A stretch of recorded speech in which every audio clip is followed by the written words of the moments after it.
नमस्कार, स्वागत है आप सभी का ET स्वदेश पर। मैं हूं आपके साथ सौमित्र बुद्ध और आप देख रहे हैं मार्केट्स पर हमारी खास पेशकश कल की तैयारी। सबसे पहले बताएंगे आपको क्या खास लेकर आए हैं आज हम शो में आपके लिए। दिवाली से पहले ही हमने देखा बाजार में जोरदार धमाका हुआ, 18,000 के ऊपर हमने आज ओपनिंग की, सारा दिन ट्रेड किया और क्लोजिंग भी उसके ऊपर रही। क्या इसके पीछे वजह है ये समझेंगे और क्या ये रैली कंटिन्यू कर पाएगी समझेंगे हमारे मेहमानों से। गुजरात में वेदांता और फॉक्सकॉन का बड़ा निवेश होने वाला है, किस तरह का फायदा कंपनी को होता दिखेगा, क्या आपको स्टॉक में निवेश करना चाहिए ये भी समझेंगे और साथ ही साथ कल के लिए कुछ दमदार ट्रेडिंग आइडियाज को भी शो में करेंगे शामिल।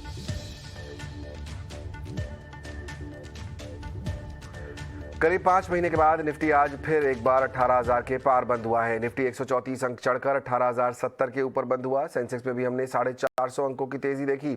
लगातार 4 दिनों की तेजी में 400 अंकों से ज्यादा का उछाल निफ्टी दिखा चुका है। सभी सेक्टर इंडेक्स में हमने तेजी देखी। फाइनेंशियल इंश्योरेंस सेक्टर में सबसे ज्यादा रौनक थी। बाजार में दिन भर और किस तरह की हलचल रही बता रहे हैं मेरे सहयोगी डिम्पी कालरा। आज मार्केट के लिए 18,000 जश्न मनाने का दिन था और आज करीब 5 महीने के बाद यानी कि अप्रैल के बाद आज आपको फिर से 18,000 के दर्शन हुए और मार्केट ने केवल 18,000 को पाया बल्कि आज उसको सस्टेन भी किया, उसको रोका भी। आज आप देख रहे होंगे सेंसेक्स भी करीब 60,500 के ऊपर आके क्लोज देके गया और बैंक निफ्टी ने 40,800 के ऊपर की क्लोजिंग दी है। अगर आप इंडिया विक्स के हिसाब से देख रहे हैं तो विक्स करीब 1.5-2% टूटा और वो 17 की रेंज में है, यानी कि अभी भी गुंजाइश काफ़ी ज़्यादा है कि 100-150 पॉइंट कम से कम अभी निफ्टी और भी चल सकता है, क्योंकि जब तक 16-25 नहीं आता। खैर, इसके बीच में आपको मैं फटाफट से बताता हूँ आज बाजार में किसने हेल्प की, जो ना केवल 18,000 आज टिक गया बल्कि आज हमने डेज हाई पे ऑलमोस्ट आपके क्लोजिंग भी दी है। उसमें था बजाज फिनसर्व, इसने काफ़ी हेल्प की है। हालांकि आज ये एक्स स्प्लिट हुआ, बोनस हुआ, लेकिन उसके बाद आप इसके प्राइस देख पा रहे हैं रीएडजस्टमेंट के बाद के वो करीब 4% ऊपर था। टाटा कंज्यूमर आज काफ़ी अच्छा चला। आज ब्रिटानिया के अंदर काफ़ी स्ट्रॉन्ग मूव देखने को मिला। आज था इंडसइंड बैंक का दिन, आज भारतीय एयरटेल का दिन था और सबसे लास्ट में बोलूँगा कि रिलायंस इंडस्ट्रीज ने भी आज मार्केट की काफ़ी हेल्प की है आज इस 18,000 को बचाने में, क्योंकि आज रिलायंस इंडस्ट्रीज चला तो सही, भले बहुत ज़्यादा नहीं, लेकिन फिर भी 2600 के ऊपर आके इसने क्लोज किया है। आते निफ्टी को किसने आज परेशान किया? आज Nifty, Shri cement, Eicher Motors, ये सभी शेयर ऐसे थे जहाँ पे आज प्रॉफिट बुकिंग होती हुई दिखी है। सिप्ला, TCS, BPCL, ये कुछ एक ऐसे और शेयर्स निकल के आए जहाँ पर आज परसेंटेज करीब आधे % के आसपास का नुकसान था और ये सभी शेयर्स लाल निशान में जाके बंद हुए हैं। आज का दिन क्योंकि 18,000 के जश्न का दिन, साथ में कई ऐसे शेयर्स जिन्होंने अपने साल का हाई भी लगाया। और निफ्टी के अगर बड़े काउंटर्स की बात बोले तो भारतीय एयरटेल आज साल के हाई पे पहुंचा, ITC साल के हाई पे पहुंचा, आज अदानी पोर्ट्स के अंदर साल का हाई लगा, 52 वीक हाई लगा। इसके अलावा SBI जिसके मैनेजमेंट आज हमारे साथ जुड़ी थी वो भी आज साल का हाई लगाने में कामयाब हुआ और साथ ही ICICI बैंक में भी आज का साल का हाई लगा। ये कुछ एक वो शेयर्स थे जहां पर आज 52 वीक हाई लगा है। अब आता हूँ मैं मिड कैप की श्रेणी के अंदर, तो मिड कैप के अंदर अगर आप देखेंगे तो चावल से जुड़ी हुई 2 कंपनी है, LT फूड्स एंड KRBL, दोनों के अंदर काफ़ी स्ट्रॉन्ग मूवमेंट था। खासकर KRBL आज 13% ऊपर जाके बंद हुआ। इसके अलावा पॉलिसी बाजार जिसको हम PB फिनटेक कहते हैं, इसके अंदर भी काफ़ी स्ट्रॉन्ग मूव हमको आते हुए दिखा। टाटा इन्वेस्टमेंट, ये होल्डिंग कंपनी वाला जो अब 2 दिन पहले हमने आपको कंसेप्ट बताया था कि काफ़ी सारी कंपनीज डिस्काउंट पे चलेगी तो एक कैचअप रैली आएगी, तो वो आया है टाटा इन्वेस्टमेंट्स के अंदर। ये back to back second day है जब टाटा इन्वेस्टमेंट की क्लोजिंग 10% से ऊपर हो रही है। इसके अलावा अल कार्गो भी आज काफ़ी अच्छा चला मिड कैप श्रेणी के अंदर। मिड कैप श्रेणी में कौन से शेयर्स टूटे हैं? वो है विजय डायग्नोस्टिक का शेयर। आज लाल पैथ लैब को हालांकि रिपोर्ट आई थी, लेकिन फिर भी विजय डायग्नोस्टिक आज शेयर टूट गया। एस्ट्रल लिमिटेड के अंदर प्रॉफिट बुकिंग हुई है। एलगी इक्विपमेंट के अंदर आज प्रॉफिट बुकिंग हुई है और साथ ही साथ KE इंटरनेशनल की जो कंपनी है जो कि तार से जुड़ी बनाने वाली कंपनी है, उसके अंदर भी आज हमको मुनाफा वसूली आती हुई दिखी है। अब बिल्कुल लास्ट में चलते चलते मिड कैप श्रेणी के अंदर साल का उच्चतम स्तर किन कंपनीज ने आज टेस्ट किया, उसमें KRBL था, अल कार्गो था, टाटा इन्वेस्टमेंट्स था, साथ ही JB केमिकल्स, जिसको अब JB फार्मा हम बोलते हैं, वो शेयर भी आज साल का हाई लगाने में कामयाब हुआ और साथ ही SRF, ये शेयर का केमिकल से जुड़ा हुआ है, काफ़ी तेज़ मोमेंटम था, ये शेयर भी आज साल का हाई लगाने में कामयाब हुआ। तो कुल मिला के 18,000 ना केवल आज पाया बल्कि टिकाया और आज पूरा दिन हमने 18,000 का जश्न मनाया।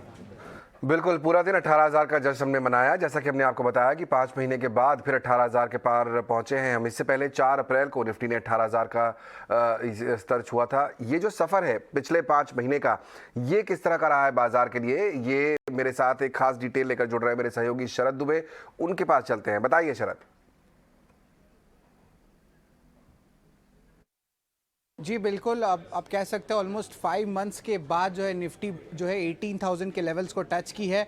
और अगर लाइफ टाइम हाई लेवल से बात करें तो इंट्राडे बेसिस पे लगभग 3% अभी भी दूर है, और अगर क्लोजिंग बेसिस पे बात करें तो 2.5% दूर है। अब जो गेनर्स की बात करते हैं तो निफ्टी 50 इंडेक्स के अगर जून 17 लोज की बात करें तो वहाँ पे बजाज फिनसर्व जो है one of the top gainers है, 55% ऊपर है। इसके अलावा IndusInd bank, Adani ports, Titan, Grasim, ये चारों स्टॉक्स में भी 39 to 42% का ग्रोथ देखने मिला है। अब अगर हम लोग 4 अप्रैल से ले, जो लास्ट टाइम 18,000 लेवल्स टच की थी निफ्टी, वहाँ से देखें तो आप देखेंगे कि बहुत सारे ऑटो के नाम आ रहे हैं, स्पेशली M&M, आइशर मोटर्स और हीरो मोटर कॉर्प, जहाँ पे 25 to 56% का जो है ग्रोथ देखने मिला है। ITC और कोल इंडिया भी जो है one of the top gainers रहे हैं। अब वैल्यूएशंस की भी बात कर लेते हैं, जहाँ पे FY22 में जो EPS था ऑलमोस्ट 864 रुपीज़ था, अब वो बढ़ के जो है अगले 2 साल में एक्सपेक्टेड है कि 1094 रुपीज़ आ जाए। हालांकि वैल्यूएशंस थोड़ी कूल ऑफ हो सकती है, क्योंकि अभी जो है 20.5 टाइम्स जो है पी रेशियो चल रही है निफ्टी की वैल्यूएशन, और अगले 2 साल में अनुमान है कि वो ऑलमोस्ट 16.4 टाइम्स हो जाएगा। बिल्कुल, तो ये है वैल्यूएशन की कहानी। मेरे दो मेहमान मेरे साथ जुड़ रहे हैं, विपुल कांकरिया और आशीष महेश्वरी, दोनों का करते हैं स्वागत। 18,000 के ऊपर आज पूरा दिन हमने बिताया है। विपुल, शुरुआत भी 18,000 के ऊपर हुई, दिन भर ट्रेड भी वहीं हुआ, क्लोजिंग उसके ऊपर हुई। कोई कॉन्फिडेंस नया बनता है कि अब यहाँ से, जो जैसा अभी मेरे सहयोगी शरद बता रहे थे कि हम 2.5% नीचे हैं सिर्फ नए हाइक से, उसकी तरफ हम धीरे धीरे बढ़ेंगे और शायद जैसा पहले कहा जा रहा था कि दिवाली तक नए हाई बन जाएंगे बाजार में, वो हो जाएगा? आपको लगता है ऐसा? बिल्कुल। विश्वास बनता है कि आज मार्केट ने जैसी स्ट्रॉन्ग ओपनिंग और क्लोजिंग दोनों ही दी 18,000 के ऊपर, कल भी अगर मार्केट सस्टेन कर जाए 18,000 के ऊपर, तो मैं समझता हूं कि हम दिवाली से पहले अवश्य देखेंगे निफ्टी ऑल टाइम हाईज एक नया बनाए, और अपसाइड के टारगेट्स अभी भी इंटैक्ट रहेंगे। बाय ऑन डिप्स का ही मार्केट है, हम लगातार यही व्यू बना के चल रहे हैं पिछले 1-1.5 महीने से कि निफ्टी में तेजी बनी रहेगी। ओवरऑल ग्लोबल स्तर पे अगर आप देखेंगे तो इंडियन इकोनॉमी और जो इंडियन स्टॉक मार्केट है वहां पर तेजी बहुत चल रही है। तो निवेशकों से ये सलाह हुई कि बाय ऑन डिप्स का ही मार्केट है, निफ्टी डेफिनेटली स्केल करेगा जो नया ऑल टाइम हाई है दिवाली से पहले। पहले नया ऑल टाइम हाई स्केल कर सकता है, ये कॉन्फिडेंस आता है। आशीष, हम स्टॉक स्पेसिफिक चर्चा तो 2 मिनट में शुरू करेंगे, लेकिन पहले मैं आपसे जानना चाहूंगा कि अगर ऑल टाइम हाई की तरफ बढ़ रहा है बाजार, जैसा कि एक धीरे धीरे कंसेंसस बनता हुआ दिखाई दे रहा है, कौन से वो सेक्टर्स हैं जो आपको लगता है कि अब बाजार को पुश देंगे? हमने देखा आईटी कहीं ना कहीं पीछे छूटा हुआ था पिछले कुछ सेशंस में, उसमें कुछ तेजी आई है, मेटल्स रैली कर रहे हैं। आपके हिसाब से कौन से वो सेक्टर्स होंगे जो बाजार को नए हाई की तरफ ले जाएंगे अब? सबसे पहले तो हमें ये जानना जरूरी है कि जो एफआईज की तरफ से बाइंग का दौर देखने को मिला है पिछले लास्ट 10-11 सेशन में से 7-8 सेशन में उन्होंने बाय किया है, तो स्टॉक्स वही खरीदेंगे जो ट्रेडिशनली खरीदते आए हैं। तो ये बहुत बात जानना जरूरी है। तो जैसे वो हमेशा से बुलिश रहे हैं बीएफएसआई सेक्टर में, तो आप देख रहे हैं कि बीएफएसआई सेक्टर में दोबारा से बाइंग का रुझान यहाँ बिल्टअप हुआ है। इसके अलावा मेरा मानना है कैपिटल गुड्स एक ऐसा सेक्टर है जिसमें उनका ट्रेडिशनली काफी इन्वेस्टमेंट रहा है, और एक कंज्यूमर और जो कंजम्पशन की थीम्स है वहां पर उनका निवेश रहा है। मुझे लगता है आईटी में इतना ज्यादा अभी बुलिशनेस हमें नहीं रखना चाहिए, क्योंकि जो आईटी कंपनीज का जो परफॉर्मेंस है उसमें वोलेटिलिटी देखने को मिलेगी, क्योंकि जो यूएस मार्केट्स पे डायरेक्टली उसका कोरिलेशन बन जाता है। तो मुझे लगता है अभी जो डोमेस्टिक स्टोरीज हैं वहां पर ध्यान रखना चाहिए, और वहां पे ही निवेश के काफी सारे मौके हैं। आज हमने देखा निफ्टी 500 के स्टॉक्स में भी करीब 6% स्टॉक 52 वीक हाई पर टच हुए हैं, तो काफी अग्रेसिव बाइंग देखने को मिल रहा है एफआईज की तरफ से। और मैं बिल्कुल इस बात से सहमत हूँ कि दिवाली तक का जो पिछला हाई था 18,600 के ऊपर का, वो आपको शायद इस बार देखने को मिल जाए। हुए दिख रहे हैं आशीष, और बुलिश मार्केट का सेंटीमेंट भी दिखाई दे रहा है, लेकिन जो डेटा आ रहा है वो सपोर्ट नहीं कर रहा है। अभी अभी जो ताज़ा खबर आई है वो ये है कि यूएस में जो सीपीआई इन्फ्लेशन है वो बढ़कर 8.3 हो गया है। 8.1 के आसपास का अनुमान था, इसमें बढ़त हुई है। हमने देखा है अभी 2 दिन पहले जो भारत में का सीपीआई का डेटा आया वो भी उम्मीद से ज़्यादा आया। महंगाई जो है वो कंट्रोल में नहीं आ रही है, दुनिया भर के सेंट्रल बैंक लगे हुए हैं। कितना आपको लगता है कि इससे वेल्थ इरोजन हो सकता है? कितना इम्पैक्ट पड़ेगा शेयर बाजार पर अगर ये महंगाई कंट्रोल में नहीं आई तो? जी, मैं महंगाई को लेकर इतना ज्यादा मुझे नहीं लगता कि बाजार अभी कंसर्न्ड है, क्योंकि क्या है कि आप कंजम्पशन जो बढ़ रहा है, कंजम्पशन तो अपनी जगह है, जो आपके प्राइसेस में इजाफा होने को दिख रहा है, वो मैक्सिमम इशू है सप्लाई चेन को लेकर, क्योंकि इतना ज्यादा इजीली अवेलेबिलिटी नहीं है चीजों का इतने आसानी से, तो जो डिमांड सप्लाई का गैप है वो बढ़ रहा है। तो इंटरेस्ट रेट आप चाहे 75 बेसिस पॉइंट बढ़ा दें या 1% बढ़ा दें, आपको खाना खाना ही है, आपको घर की ईएमआई भरना ही है और कपड़े पहनना ही है, तो वो तो आपका कंजम्पशन जो है वो चलता रहेगा। तो मुझे नहीं लगता कि बहुत ज्यादा मार्केट इस पे रिएक्ट करेगा। जरूर एक आध दिन इस बात का रिएक्शन हो सकता है, बट मुझे लगता है कि जो ट्रेंड भारतीय बाजारों में बना हुआ है, तो यूएस इन्फ्लेशन और इंडिया इन्फ्लेशन डजंट मैटर, हमारा मार्केट बुलिश ही रहेगा। रहेगा, ये बड़ी अच्छी बात है। सेंटिमेंट पॉजिटिव है, डेटा जो है वो भले ही हमारे सामने है और बाजार उसको रीड भी कर रहा है, अपने हिसाब से एनालाइज भी कर रहा है, बट ब्रॉडली इन्फ्लेशन को लेकर बहुत ज़्यादा चिंता नहीं है और इसलिए बाजार जो है धीरे धीरे चलता हुआ दिखाई दे रहा है। ताज़ा आंकड़े आपके सामने, यूएस सीपीआई, अमेरिका में जो महंगाई है वो बढ़ी है, फिलहाल 8.3% पर ये पहुंच गई है। आज हमने टाटा स्टील के एमडी और सीईओ टीवी नरेंद्रन से भी एक्सक्लूसिव बातचीत की। उन्होंने कहा है कि स्टील की कीमतों में आगे उतार चढ़ाव संभव है। उन्होंने ये भी कहा कि स्टील की उत्पादन क्षमता बढ़ाने के लिए कंपनी निवेश भी बढ़ाएगी। Steel prices went up in March and April. It went up because coal prices went to $600, $650 and steel prices were following that. Steel prices started dropping because coal price started dropping. So irrespective of export duty, steel prices will move up and down depending on what happens in the international markets. So while it has given us some comfort for the last few months, I don't think it will give us permanent comfort. If globally steel prices go up by $200, steel prices will go up in India also. So I think we should be plugged into what's happening in the international markets. It's a cyclical business, it goes up and down, and the steel industry has been the biggest as far as private sector investment is concerned. So I think we should encourage the steel sector to invest more and build more capacity. कीमतें ऊपर नीचे बनी रहेंगी। विपुल, fundamentally तो जैसा कि अभी यहाँ समझा भी रहे थे नरेंद्र साहब की, वॉलेटिलिटी बनी रहेगी प्राइसेस में। अगर हम चार्ट देखें टाटा स्टील के, क्या व्यू बन रहा है आपका? 107 रुपए के आसपास लेना चाहिए? टाटा स्टील में अभी फिलहाल एक थोड़ा सा मोमेंटम ड्रॉप नजर आ रहा है। जो इसका एक लेवल है 110 के ऊपर, वहां पर अगर एक सस्टेन क्लोजिंग दे टाटा स्टील, तो फिर हम बाइंग की अपॉर्चुनिटी वहां पर देखेंगे। बट फिलहाल एक लग रहा है कि थोड़ा सा कूल ऑफ हो सकता है और साइडवेज है फिलहाल स्टॉक। इसमें निवेश करने की इस लेवल पे तो मैं सलाह नहीं दूंगा, मोमेंटम नहीं है स्टॉक में फिलहाल। ओके, तो इस लेवल पर निवेश ना करें, अवॉइड करें, ये बेटर स्ट्रैटेजी होगी टाटा स्टील को फिलहाल। आगे बढ़ते हैं, एक और बड़ी वॉइस सुनवाते हैं आपको। गुजरात में वेदांता और फॉक्सकॉन मिलकर अब तक का सबसे बड़ा निवेश करने जा रही है। दोनों ने गुजरात सरकार के साथ सेमीकंडक्टर और डिस्प्ले ग्लास का प्लांट लगाने के करार पर दस्तखत किए हैं। इन प्लांट्स पर 1,60,000 करोड़ रुपए की लागत आएगी। ईटी नाउ स्वदेश के संवाददाता समीर दीक्षित के साथ एक्सक्लूसिव बातचीत में वेदांता ग्रुप के चेयरमैन अनिल अग्रवाल ने कहा है कि ये प्लांट 2 साल के भीतर प्रोडक्शन शुरू कर देगा। लार्जेस्ट इन्वेस्टमेंट है। गुजरात अभी तक बहुत कई क्षेत्रों में आगे था, आज इलेक्ट्रॉनिक के क्षेत्र में भी सबसे आगे पहल कर रहा है। करीब 1,60,000 करोड़ का इन्वेस्टमेंट है, हाईएस्ट लार्जेस्ट इन्वेस्टमेंट है। सारी बैंकें साथ में लगी हुई हैं, गवर्नमेंट भी साथ में लगी हुई है। हम कोशिश करेंगे अब ज़मीन और ये हम मिल जाए, उसका काम जल्दी से जल्दी चालू करेंगे और करके इसको 2 साल में फर्स्ट प्रोडक्शन हम निकाल लें, ये हमारी तमन्ना है। आगे ईश्वर की इच्छा है कैसे काम आगे बढ़ेगा, लेकिन कोई कसर नहीं छोड़ेंगे जिससे कि ग्लास और सेमीकंडक्टर दोनों का प्रोडक्शन आए। आशीष काफी बुलिश है यहाँ पर वेदांता के चेयरमैन अनिल अग्रवाल साहब की, पूरी ताकत लगा देंगे और ये प्रोजेक्ट शुरू हो जाएगा।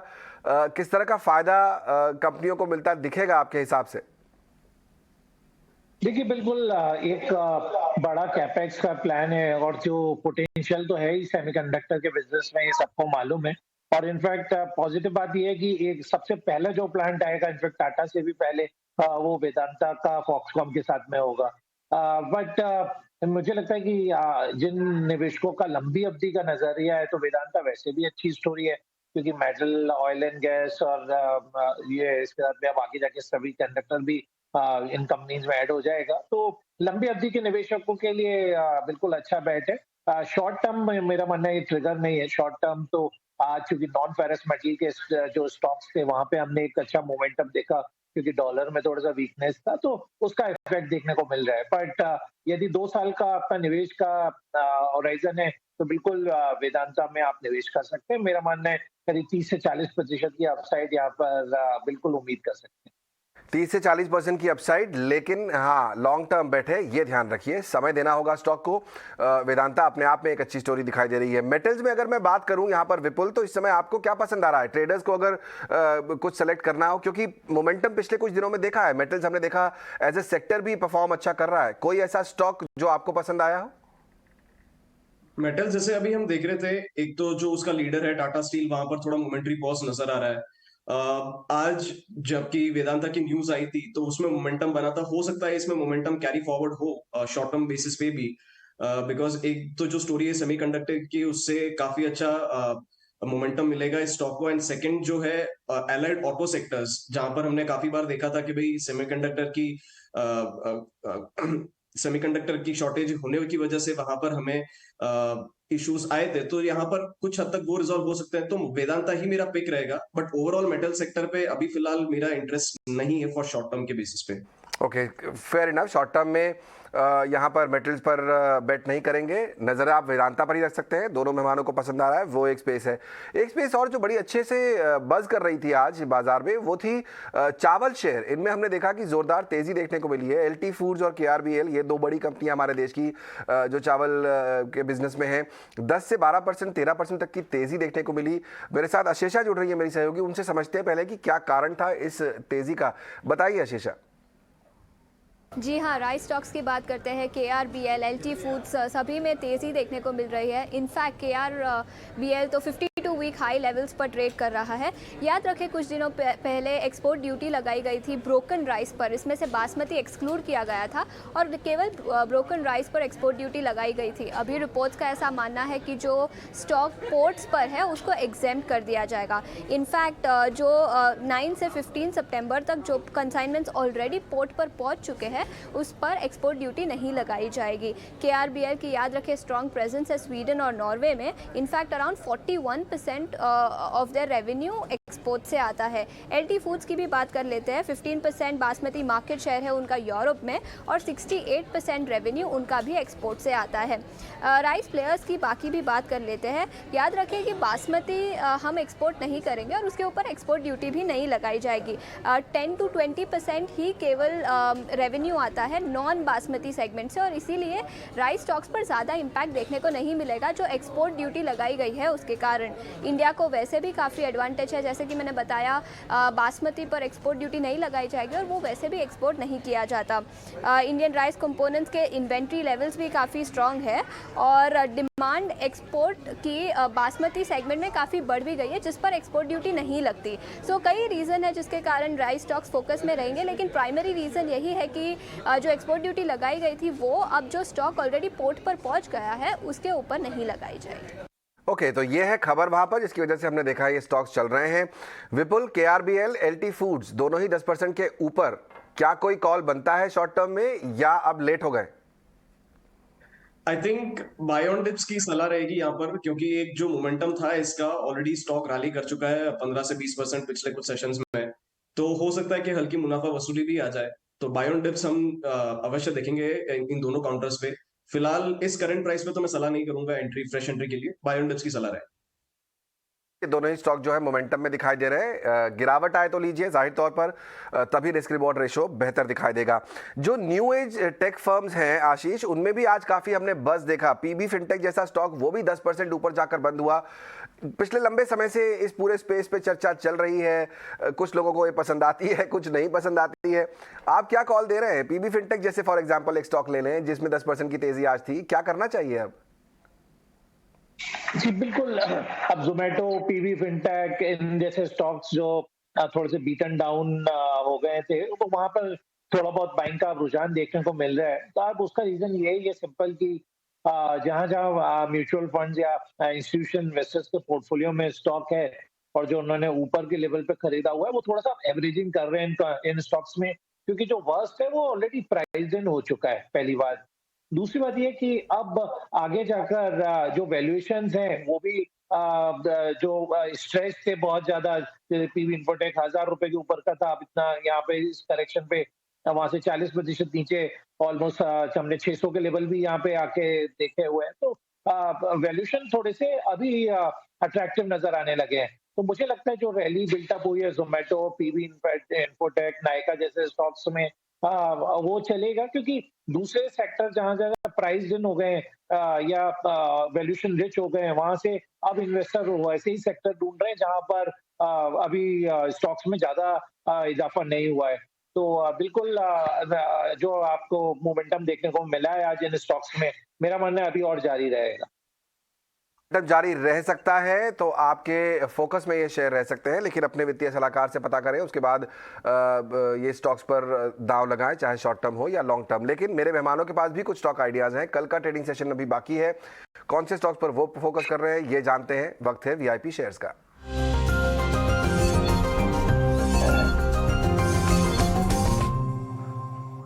विपुल, आपसे करना चाहेंगे शुरुआत। बताइए कल के ट्रेडिंग सेशन के लिए कौन से आइडियाज आप लेकर आए हैं आज हमारे दर्शकों के लिए। जो स्टॉक मेरे रडार पे रहेगा वो है GHCL। इसको मैं बाई करूंगा करंट प्राइस में, और जो मेरे टारगेट लेवल्स बन रहे हैं, पोजिशनल टारगेट्स, इसमें आ रहे हैं 760 और 830 के, विद स्टॉप लॉस ऑफ 640।